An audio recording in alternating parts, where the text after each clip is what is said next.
હરીશ તો તેલના ડબ્બામાં છે ત્યારે ચડાય આપો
હરીશ તો તેલના ડબ્બામાં છે ત્યારે ચડાય આપો નહીં કરી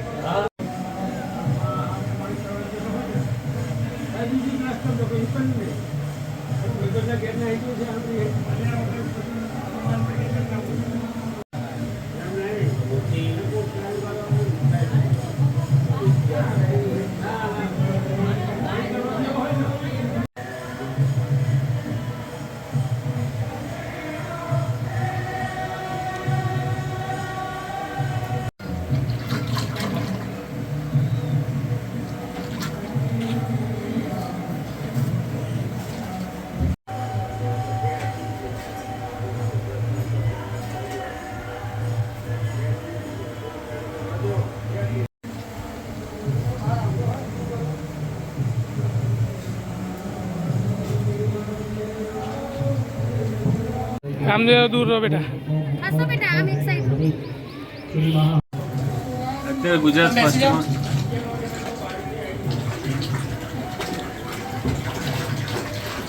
ડબ્બો થોડો આમ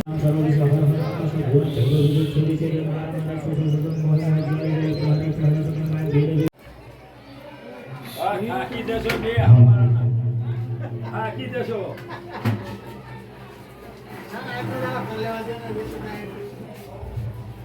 જય શ્રી રામ.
का मुझे चढ़ गए भगवान।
बैठे हैं मेरे सीने में भाई कौलिया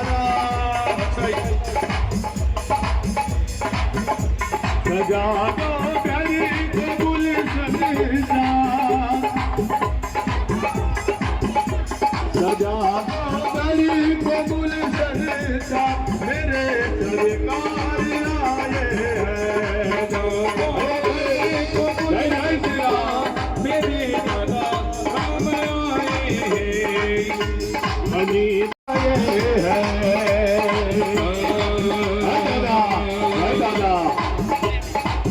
सारी घोड़ी धजायूं करके धजायूं करके ओ दादा तारी केसरी धजाओ करके दादा तारी केसरी धजाओ करके कोई मारू मन हर के दे कोई मारू मन हर के हनुमाना कोई मारू मन हर के दे कोई मारू मन हर के हनुमाना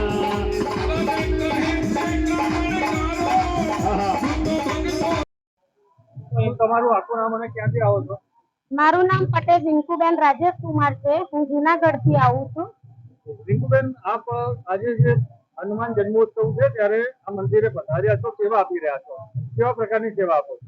આજે મેં અહીંયા જે સાફ સફાઈ કરી છે, જે આપણે જમણવાર હતો ત્યાં કચરો બહુ પડ્યો હતો તે મને ગમ્યું નહીં. મને એમ થયું કે આપણે આપણા ગામનું જ ખરાબ દેખાય તો આપણે આ કચરો છે એ અહીંયાથી આપણે વીણી લેવો જોઈએ. તો અમે જે કચરો વીણવા લાગ્યા તો બીજાને પણ પ્રેરણા થઈ, તો ઘણાએ અમને સાથ સહકાર આપ્યો અને ત્યાં ઘણી બધી સાફ સફાઈ કરી.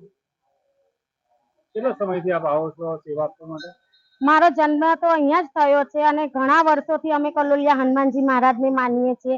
અને કલોલિયા હનુમાનજી મહારાજે ખરેખર બધાનું ખૂબ જ કામ કર્યું છે. મારા કલોલિયા દાદા છે અહીંયા એ સ્વયં સાક્ષાત છે, સ્વયંભૂ પ્રગટ છે.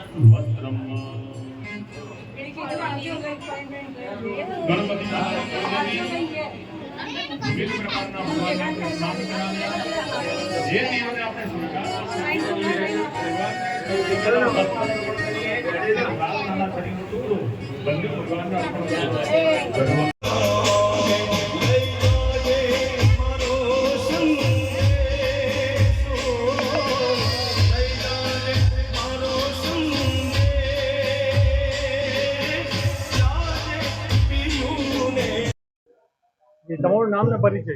મારું નામ વ્યાસ હરીશભાઈ હરિકૃષ્ણ છે. હું અહીંયાનો પૂજારી છું અને અમારા અહીંયા ઘણા બધા પૂજારીઓ અમારા કાકા બાપાનું સહકુટુંબ સાથે અહીંયા પૂજા કરીએ છીએ. ખાસ આ મંદિરનો ઇતિહાસ શું છે અને શું મહત્વ? આ મંદિરનો ઐતિહાસિક અમારા વડવાઓ 4 થી 5 પેઢીઓ મરી ગઈ અહીંયા આગળ અને કહે છે કે વર્ષો જૂનું મંદિર છે. જમીનમાંથી મૂર્તિ સ્વયંભૂ પ્રગટ થયેલી છે. જેમ કે અમારા ટ્રસ્ટી સાહેબે કીધું કે ભાઈ જમીનમાંથી વડવાઓ અહીંયા આગળ ગાય તરી જતી હતી, એનું દૂધ ઝરી જતું હતું, એના કારણથી ગામવાળાએ ખોદી અને મૂર્તિ બહાર નીકળેલી છે. એ પ્રમાણે અહીંયાની ઐતિહાસિક સ્વયંભૂ મૂર્તિ છે અહીંયાની. ક્યાં ક્યાંથી ભક્તો અહીંયા દર્શન કરવા અહીંયાથી સૌરાષ્ટ્ર માંથી આવે છે, આણંદ માંથી આવે છે, અમદાવાદ ની આવે છે, મહેસાણા, પાલનપુર, ડીસા, બોમ્બે તક ત્યાં સુધીના પણ અહીંયા આગળ ભક્તો આવે છે અને અહીંયા આગળ એમની મનોકામના પૂર્ણ માટે આવે છે. નાની અમથી કોઈ બાધાથી પીડાતા વ્યક્તિઓ દરેકની મનોકામના પૂર્ણ થાય એટલે દાદા એની અરજી પૂરી કરવા આવે છે. આજે ખાસ હનુમાન જન્મોત્સવ છે ત્યારે ખાસ દિવસ પર કેવા પ્રકારના કાર્યક્રમોનું આયોજન અહીંયા આગળ હનુમાન જન્મોત્સવના નિમિત્તે અહીંયા આગળ મારુતિ યજ્ઞ રાખવામાં આવે છે. અહીંયા રામધૂન ધૂન કરવામાં આવે છે. અહીંયા સમાવેશ કરેલો છે મહામંડળો કે અહીંયા 10,000 પબ્લિક જમે છે અને અહીંયા આગળ હનુમાનજીની અંદર આજે હનુમાન જન્મોત્સવના દિવસે હનુમાનજીને ઘણા બધા જેમ કે 101 ડબ્બા તેલ ચડાવવામાં આવે છે. દરેકની મનોકામના પૂર્ણ થાય એ પ્રમાણે ડબ્બા લઈને હનુમાનજીને ચડાવવા માટે આવે છે દૂર દૂરથી. અમુક લોકો પગપાળા આવે છે, અમુક લોકો સાધન લઈને આવે છે, પોતપોતાની અનુશક્તિ મુજબ આવે છે અને અહીંયા આગળ જન્મોત્સવના દિવસે 52 ગજની ધજા ગામમાંથી લઈને ચાલીને હનુમાનજી મંદિર સુધી આવે છે ભક્તો.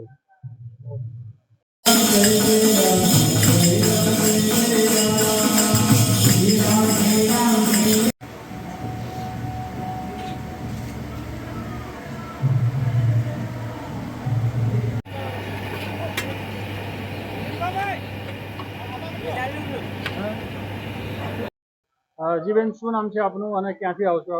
હું ચેતનાબેન છું, હું બાળસમાં રહું છું અહીંયા. ચેતનાબેન, આ હનુમાન દાદાના મંદિર આપ કેટલા સમયથી આવો છો અને કેવા પ્રકારની આસ્થા? હું અહીંયા 32 વર્ષથી આવું છું. મારા ઓલરેડી 32 વર્ષ પૂરા થઈ ગયા છે. તો હું જન્મથી અહીંયા રમવા અહીંયા મોટી થયેલી અને અહીંયા મારી શ્રદ્ધા બહુ જ એને માટે શબ્દ ઓછા પડે એમ છે. એટલી બધી શ્રદ્ધા છે મારી આ હનુમાન દાદા માટે. હનુમાન દાદાના મંદિરે આપે કોઈ બાધા માની હોય, આપની બાધા પૂર્ણ થઈ હોય એવો કોઈ પ્રસંગ? એમ તો મેં અત્યાર સુધીમાં બધી બાધાઓ હનુમાન દાદાની માની છે, બહુ પૂરી થઈ છે. એની માટે કોઈ આંકડો જ નથી, પણ તોય કેટલી વખત મને સપનામાં આવેલા છે હનુમાન દાદા, જેમ કે વાંદરાના રૂપમાં કે કઈ બીજું એમ જેમ કે ઉડતા દેખાયા હોય એ રીતના. આમ તો કહેવાય છે કે આ બધું કાલ્પનિક છે, પણ હું તો દિલથી માનું છું, શ્રદ્ધા છે મારી. ખાસ આજે હનુમાન જન્મોત્સવ છે, આપના દ્વારા કેવા પ્રકારે હનુમાન દાદાને રીઝવવાનો પ્રયત્ન કર્યો? અત્યારથી માંડીને હું ત્રણ ટાઈમ અહીંયા આવી ગઈ છું. પહેલા સૌ પ્રથમ તો હું ફૂલ અને ફ્રૂટ લઈને આવી હતી, બીજી વખતે હું પ્રસાદ લઈને આવી હતી ફળફળાદીનો, અને આ ત્રીજી વખતે આ ચોકલેટ છે, આ મીઠાઈ છે, આવી સ્વીટ લઈને આવી છું.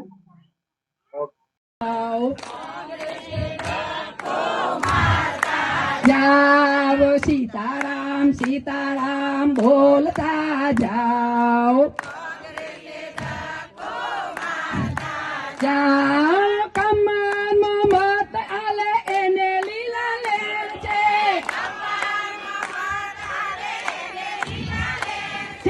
કોંગ્રેસ ને મત આલે એને બધું દુઃખ છે. શું નામ કાકા, કઈથી આવો છો તમે? બારેજાથી આવું, રાવજીભાઈ નટવરભાઈ પટેલ. હા, આજે આપ હનુમાન દાદાના જન્મોત્સવ પ્રસંગે અહીંયા આવ્યા છો, કેવા પ્રકારની આસ્થા, કેટલા સમયથી આવો છો? લગભગ 5-6 વર્ષથી આવી છે. આ 5-6 વર્ષથી આવો પ્રસંગ થાય અને ધૂન તો 30 વર્ષથી થાય છે. ગમે એટલું પાણી હોય તો શનિવારના દિવસે 5 ધૂન તો કરવાની એટલે કરવાની. પાછલા 40 વર્ષથી ધૂન ચાલુ છે અને આ હનુમાન દાદાનું કામ એવું છે ને કે ગમે એ આસ્થા રાખો તે પૂર્ણ થાય. તમે કોઈ બાધા માની હોય, તમારી બાધા પૂર્ણ થઈ હોય એવો કોઈ પરચો? ભગવાન બાધા કરવાની જ રાખશે નહીં. આપણું જે છે ને એ જે કહીએ તે તરત થઈ જાય છે.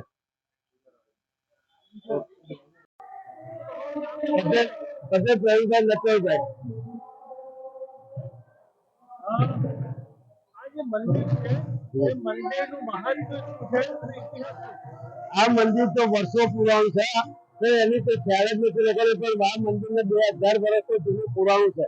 અહીંયા પહેલા ગાયો ચરવા આવતી હતી અને ગાયની દૂધ ચરી થતી હતી. પછી એ ભરવાનું એમ થયું કે ગાય કેમ દોવા નહીં જતી, એમ કરી ત્યાં ખોદ્યું તો હનુમાનજીની મૂર્તિ સ્વયં નીકળેલી. અત્યારે હાલમાં સ્વયંભૂ હનુમાનજી મંદિર જ છે. આ મંદિર તો ધૈર્ય વડવાઓ કહેતા આવે છે, અમે ત્યાં નથી, એને 25 થી 3000 વર્ષ જૂનું પુરાણું છે લગભગ. હનુમાન જન્મોત્સવ હા. ત્યારે આજે શું ખાસ મંદિરમાં કાર્યક્રમ રાખવામાં હનુમાન જયંતિનું તો આ ખેડા જિલ્લામાં એટલું બધું આ હનુમાનજીનું મહત્વ છે કે તેના પરિપૂર્ણ કામ કરીને લોકો ભક્તો ખૂબ આવે. અહીંયા મારુતિ યજ્ઞ સવારથી ચાલુ થઈ જાય છે. 10,000 ભક્તોનો જમાવડો હોય છે, જમણવાર હોય છે, પ્રસાદી અહીંયા દૂર દૂરથી આવે છે. સૌરાષ્ટ્રમાંથી નાના દૂર દૂરતા છે. આણંદ, ખેડા, અમદાવાદમાંથી ઘણા ઘણા દૂર દૂરથી ભક્તો આવે છે. હા, અહીંયા 100 તેલના ડબ્બાનું અભિષેક થાય છે. મંદિરમાં કુંડારીને આવે છે, તેલ ચડાવે છે.